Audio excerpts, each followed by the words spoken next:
Chapter 1. I begin my story. My father and mother died before I was 2 years old. I cannot remember them.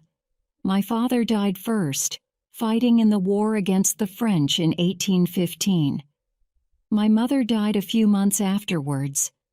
My cousin Ambrose, who was 20 years older than me, became my guardian. He looked after me as if I was his son. From the beginning, I loved Ambrose more than anyone else in the world. Ambrose Ashley was a rich, unmarried man. He lived in a beautiful old house in the west of England. The house was near the sea, and there was farmland all round it. The house, the land, and the farms around it had all belonged to the Ashley family for many years. The house was full of pictures, books, and many beautiful things. Ambrose was a gentleman of leisure. He was not a businessman, but he took good care of all the people who worked on his land. He knew them all by name. Everyone on the estate loved Ambrose as much as I did. Ambrose was a shy man with many unusual ideas. He looked after me himself and would not have a woman in the house to help him. But he was friendly with the people who lived in the other big houses in the district. Some of his neighbors did not understand Ambrose, but they all liked him. As I grew older, Ambrose and I became more like brothers. We were both tall, shy men, with long arms and legs and big feet. We both had thick, curly hair, although Ambrose's hair was darker than mine. We enjoyed doing the same things. We often rode our horses through the beautiful woods and fields near the house. When the weather was good, we sailed our boat on the sea, fished, or swam. There were no female servants in the Ashley house. Ambrose said he did not want women in the house. And as I grew older, I agreed more and more with his ideas. The big house was not very clean or tidy, but it was comfortable, and we both loved it. The servants looked after us well, and the food and wine were always good. Ambrose and I often sat together after dinner, drinking wine in the light of our candles. Then we sat in the library beside a bright fire. The walls of the library were covered with shelves full of beautiful books. On Sundays, we always went to church. After breakfast, the carriage took Ambrose and me to the church in the village. All the servants came to church, too. On Sunday evenings, we had an early dinner. Usually, some of our neighbors would eat with us. When I was old enough, Ambrose taught me how to look after his land and his people. I was his heir. The house and the land were going to be mine when Ambrose died. But I never thought that Ambrose would die. We both expected that he would live for many years. Our days together passed in a calm happiness. But sometimes changes come into people's lives that they do not expect. Things happen to us that we can do nothing about. My dear cousin Ambrose is dead. That is why I am writing this story. My cousin Rachel is dead too. And who was my cousin Rachel? You must read my story to find the answer to that question. I know who killed Rachel, but I do not know how my dear Ambrose died. Was he killed too? I shall never be able to answer that question. I shall never know the answer. Perhaps you who are reading this can decide. You must be my cousin Rachel's judge and mine too. I, Philip Ashley, am only 25 now. Most of my life is in front of me. But the only people I shall ever love are dead. I cannot live with my thoughts any longer. I must write down everything that happened. Everything about Ambrose, my cousin Rachel, and myself. Chapter 2. Nevis. From Italy.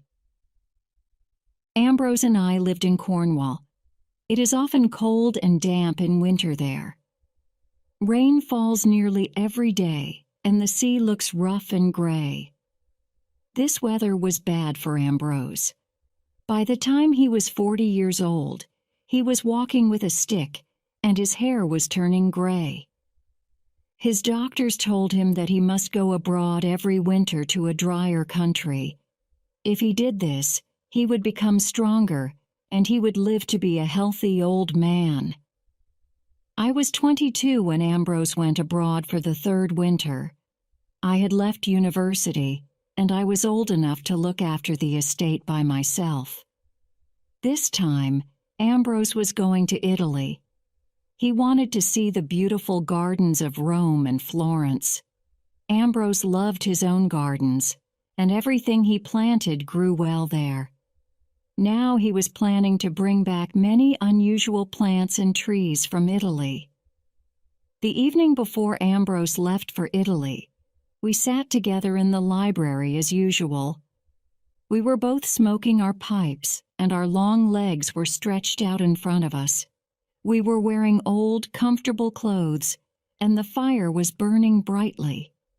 The dogs were sleeping at our feet. We sat in silence for a while, and then Ambrose said, "I wish you were coming with me tomorrow, Philip." "Why not?" I replied quickly. "I could soon be ready." "Yes, Ambrose, let me go with you." Ambrose smiled. "No," he said, "we can't both be away. Someone must look after the estate. Forget I asked you. You are feeling well, aren't you?" I asked. "You haven't any pain?"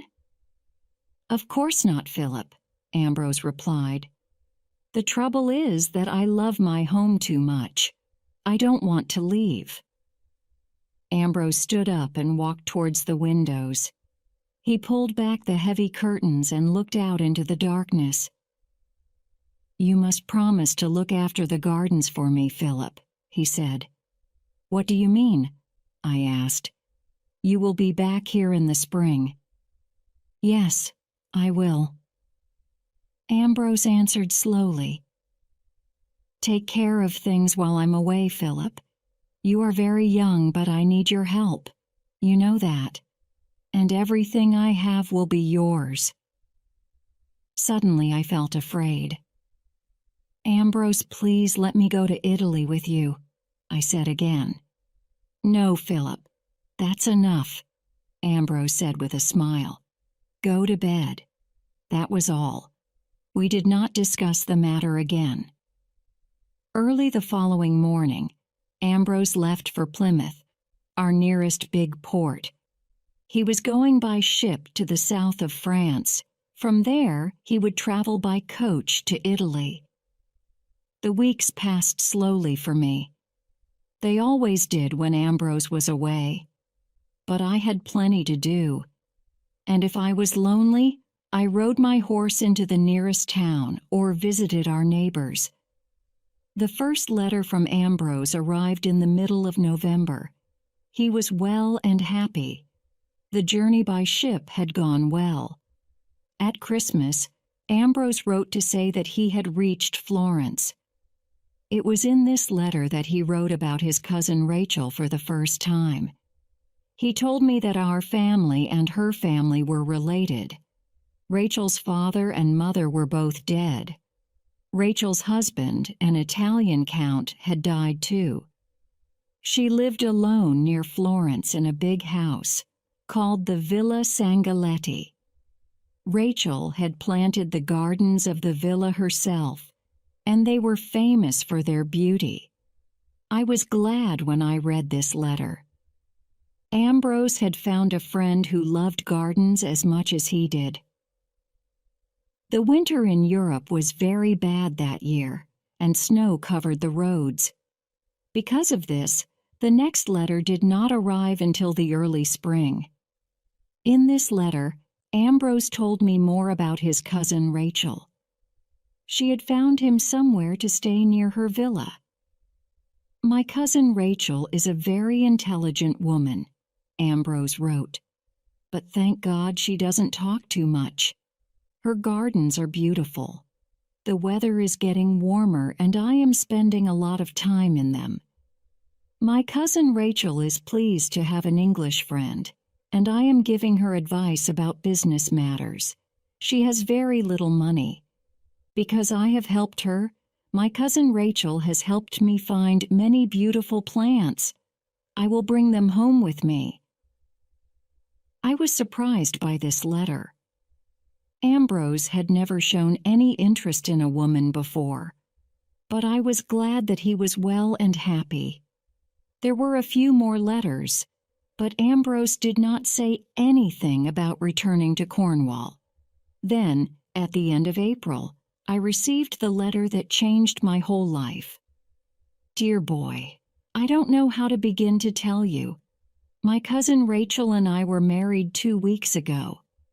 I do not know why she has chosen me, but we are very happy together. I love her, Philip, and I am sure you will love her too. She is kind and good. Tell our friends about my marriage, Philip, and remember, it will never change my feelings for you. Write soon and send some words of welcome to your cousin Rachel. I could not believe it. I took the letter out in the gardens and walked slowly down to the sea. I sat there and read the letter again. I felt lonely, angry, and very unhappy. I was already jealous of this woman, my cousin Rachel. I knew that my life would never be the same again. I told all the neighbors about Ambrose's marriage, but I did not speak to anyone about my feelings. To my surprise, all our neighbors were very happy at the news. It's the best thing that could have happened. When are they coming home? People said. But I did not know. Ambrose had not written anything about when he would come back. Our nearest friends were Nick Kendall and his daughter, Louise. Nick Kendall was nearly 60 years old. He was my godfather. His wife was dead. Louise was a little younger than me, and people said she was pretty. We had known each other all our lives, and she was like a sister to me. The Kendalls were the first people I told about Ambrose's marriage. Nick Kendall was a lawyer. When he heard the news, he looked at me carefully. "You will have to start looking for a house, Philip," he said. At first, I did not understand. "What do you mean?"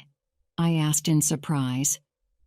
"Well, Ambrose and his wife will want to be together," Nick Kendall told me. "They may have children. I am sure Ambrose will buy you a house of your own, and you may get married yourself. There are many pretty girls in the district." He went on talking, but I did not hear what he said. I had never thought I would have to leave my home. I hated my cousin Rachel. What was she like, this woman who was completely changing my life? Was she pretty or plain, old or young? In the middle of May, I received another letter from Ambrose. He said that he and my cousin Rachel were staying in Italy for the summer. I was so happy. Thank God this woman was not going to come to the house yet. I began to enjoy life again. The summer passed and winter came. Ambrose did not return. He continued to write to me, but his letters changed. I began to feel that he was not happy. The summer and autumn were very hot in Italy that year. Ambrose was having terrible headaches. He had never had headaches before, but he said nothing about coming home. The second winter passed and then the spring. Ambrose had been married for more than a year now. Many weeks passed and I did not receive a letter. I began to worry. At last, a letter came in July, but it made me more worried than before. I got on my horse at once and rode over to Nick Kendall's house to show him the letter. The writing was so bad that we could hardly read it. Ambrose wrote to say that he had a terrible illness. He wrote about his fear of Italian doctors and of a man called Rainaldi. He also seemed to be afraid of his wife, Rachel. "These are the words of a very sick man," Nick Kendall said slowly. "A man whose mind is very disturbed. You do not know this, Philip, but Ambrose's father died of a tumor of the brain. In the last weeks of his life, he was sometimes like a madman. I hope that Ambrose—" Then Nick Kendall looked at me and said, "I think you had better go to Italy, Philip. You must find out what is happening." I knew immediately that I had to go to Italy. I did not look forward to the long journey in a strange country. I could not speak French or Italian. I went home and got ready to leave. Seacombe, our head servant, was going to look after the house while I was away. I did not tell him about Ambrose's illness. I was in the carriage ready to leave when a last letter arrived from Ambrose. It was very short and almost impossible to read. "For God's sake, come quickly," Ambrose had written. "Rachel, my torment has won. I am dying. Come quickly, or it will be too late." I began my journey with a terrible fear in my heart. It was the 10th of July. I knew I could not reach Ambrose until the middle of August. Chapter 3. The Villa Sangalletti. I had a terrible journey. The roads were noisy and dirty. The weather got hotter every day. By the time I reached Florence, it was the 15th of August. I found a room in a hotel and washed and changed my clothes. When I went out again, the streets were full of people. It was about 4 o'clock in the afternoon and still very hot. I stopped a carriage. "Villa Sangalletti," I said to the driver. He nodded and pointed up the hill. The horse pulled the carriage slowly up a long, twisting road. At last, the driver stopped in front of a gate in a high wall. I made signs to him to wait. There was a bell beside the gate, and I pulled it hard. I waited a few moments, but no one came. I rang the bell again. I heard the sounds of a dog barking and a child crying. It was very hot. Then I heard footsteps, and the gate slowly opened. A servant woman stood in the gateway.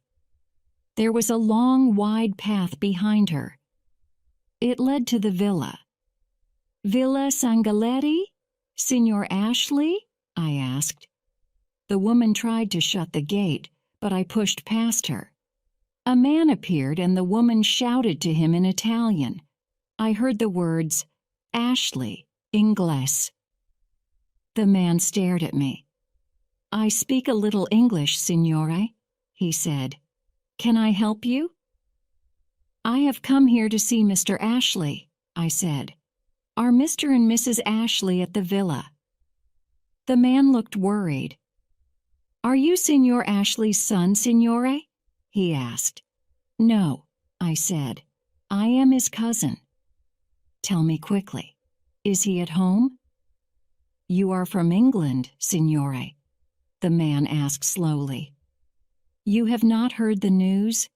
Signor Ashley, he died 3 weeks ago. Very sudden. After the funeral, the Contessa, his wife, shut up the villa and went away. We do not know if she will come back again." I did not say anything. There was nothing I could say. "Signor," the man said kindly, "I will open the villa for you. You can see where Signor Ashley died." I was not interested in where I went or what I did. The man began to walk up the path, taking some keys from his pocket. I followed. The villa was very beautiful. All the windows were closed and shuttered. The man opened the big door. He and the woman began to open the shutters. The rooms were large, and the air was dry and dusty. "The Villa Sangalletti is beautiful, signore. Very old," said the man. "The Signor Ashley, this is where he sat. This was his chair." I looked at the chair. I could not think of Ambrose in this house, in this room. I went to the window. Outside there was a little courtyard. It was open to the sky, but shaded from the sun. In the middle of the courtyard, there was a fountain and a little pool. A laburnum tree stood beside the pool. Its golden flowers had died, and its small green seeds lay on the ground. "Signor Ashley, he sat here every day," the man said. "He liked to listen to the water falling. He sat there, under the tree. In summer, they always sat here, Signor Ashley and the Contessa. They drank their tisana here, after dinner. Day after day, always the same. It was very cool there in the courtyard, and very, very quiet. I thought of how Ambrose had lived at home, walking, riding, always cheerful and busy. "I will show you the room where Signor Ashley died," the man said quietly. I followed him upstairs into the plain, bare room. I looked at the small, hard bed where Ambrose had died. "He died suddenly," the man told me. "He was very weak from the fever, but sometimes he shouts like a madman." Then one morning, the Contessa called for me. He was lying very still. It was the sleep of death. He had a peaceful face. The pain and the madness had all gone. "Madness? What do you mean?" I said.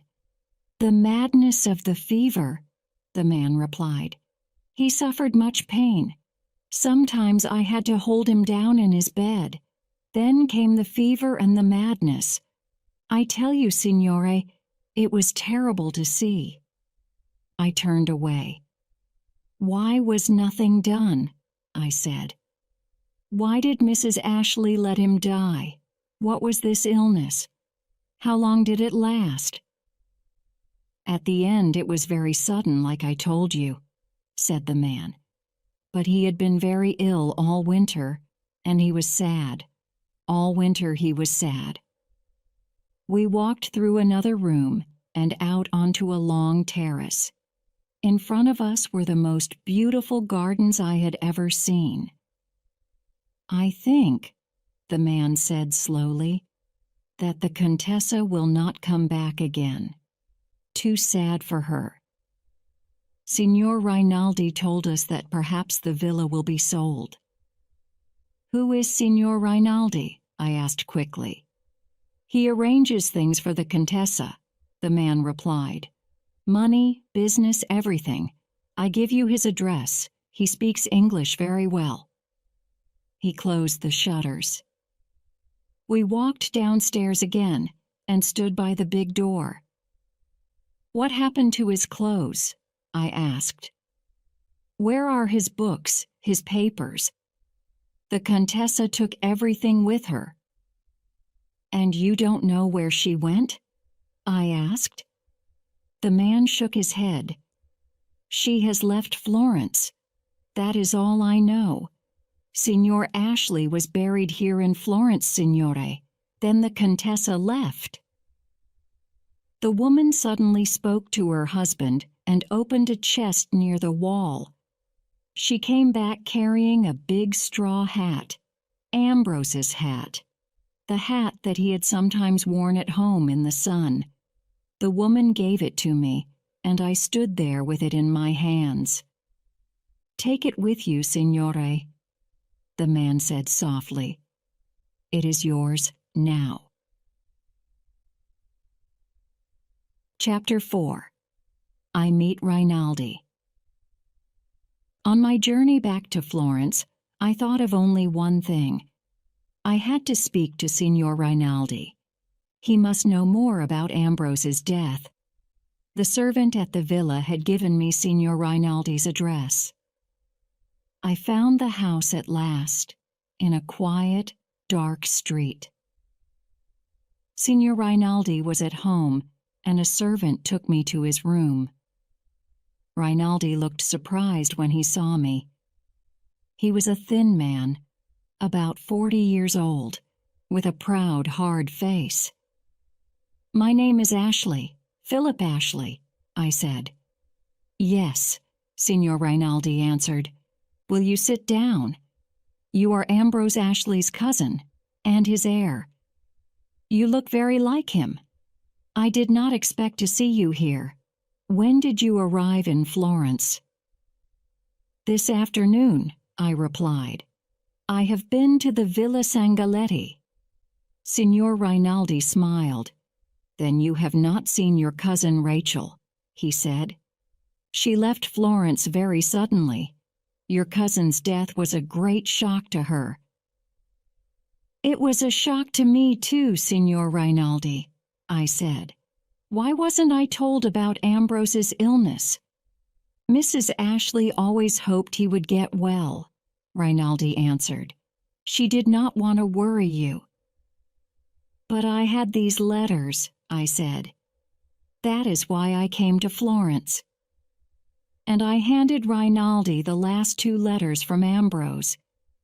When he had read them, Signor Rainaldi said slowly, "Yes, the doctors warned Mrs. Ashley of this."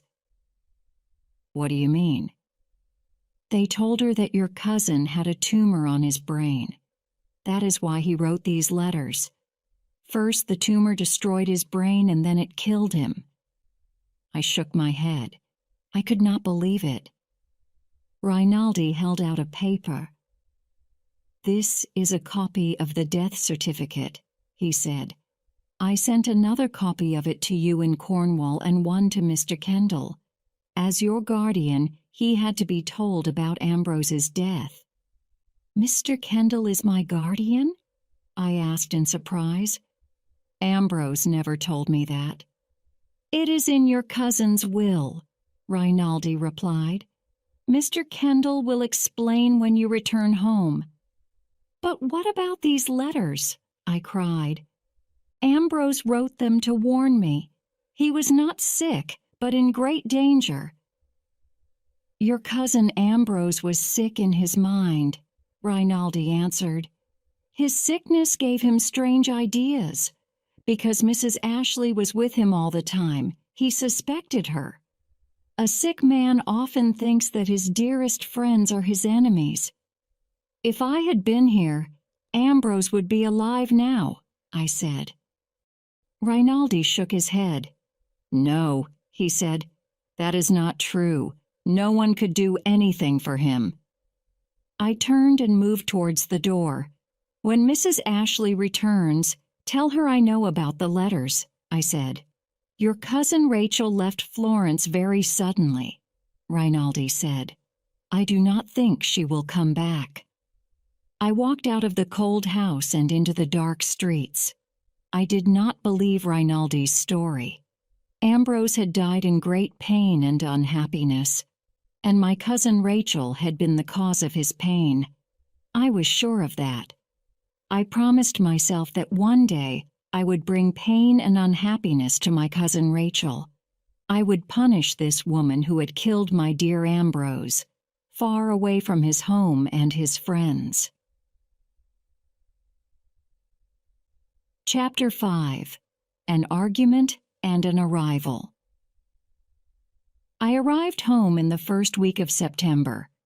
I had sent letters, and the servants were already dressed in black. My journey to Italy seemed like a dream. I was glad to be home. I was responsible now for the house and estate. I had to look after them as Ambrose had done. I wanted to do my work well. My godfather, Nick Kendall, visited me as soon as I got back. He brought his daughter, Louise, with him. Nick Kendall had come to explain Ambrose's will to me. "The house and the estate will be yours when you are 25, Philip," he told me. "But for the next 7 months, I am your guardian. If you want money, you must come to me. Of course, I hope one day you will marry. This place needs a woman, Philip." "I want no woman," I said. "Ambrose married, and it killed him." "My cousin Rachel left Florence the day after the funeral," I went on. "Signor Rainaldi told me. She took all Ambrose's things with her, like a thief." "You must not call your cousin's wife a thief," Nick Kendall said. "If Ambrose had changed his will when he married, everything would now belong to her. I am surprised that your cousin Rachel has not made a claim." "A claim!" I cried. "But she was the cause of Ambrose's death." "Nonsense, Philip," said Nick Kendall. "Ambrose died of a brain tumor. That is why he wrote those terrible letters." "I don't believe it," I said. "You don't want to believe it," my godfather replied angrily. "Keep those ideas to yourself, Philip. If you don't, there will be trouble." I said nothing. I did not see the Kendalls again for nearly 2 weeks. Then Nick Kendall asked me to go and see him. I found him in his study, a letter in his hand. "Well," he said slowly, "I have news for you, Philip. This is a letter from your cousin Rachel. She has come to England with Ambrose's things. She asks for nothing. She only wants to see the house that Ambrose lived in. She is in a strange country without a friend. You ought to see her, Philip." I smiled. "Of course I'll see my cousin Rachel," I said in a hard, cold voice. "I want to see her very much. Tell her that when you write to her. Tell her that Philip Ashley invites his cousin Rachel to his home." Nick Kendall understood my feelings. "You have become very hard, Philip," he said. "I hope you will not say anything stupid when Mrs. Ashley is here. She was your cousin's wife. You must remember that." I went out into the garden and saw Louise walking there. When I told her about my cousin Rachel's visit, she was very surprised. "No woman has stayed in that house for 20 years, Louise said. "Think how dusty and untidy it is." "It was good enough for Ambrose," I said. "She won't think about the house when I begin to question her. She'll cry, and I'll be pleased." But when I got home, I changed my mind. I wanted to show my cousin Rachel that I was a gentleman. I wanted her to know that I was a man who looked after his property. I spoke to the head servant, Seacombe. He agreed that the whole house must be cleaned before Mrs. Ashley arrived. "We must make Mrs. Ashley welcome," Seacombe said. "Shall I prepare Mr. Ambrose's room for her?" "Certainly not," I said. "I'm moving into Mr. Ashley's room. Get the blue room ready for Mrs. Ashley." On the day my cousin Rachel arrived, the house looked completely different. Everything was clean and tidy. Seacombe had got out all the silver and cleaned it. Tamlin, the head gardener, had filled every room with flowers. I looked around the house and then walked up slowly to the blue room. The dogs followed me. The rooms for my cousin Rachel were clean. The windows were wide open. There was a portrait of Ambrose on one wall. It had been painted when he was a young man. He had looked very much like me. I smiled at the portrait and felt a little happier. My cousin Rachel was going to arrive sometime in the afternoon. I decided that I did not want to be in the house when she arrived. Although the day was cold and windy, I went out alone after lunch.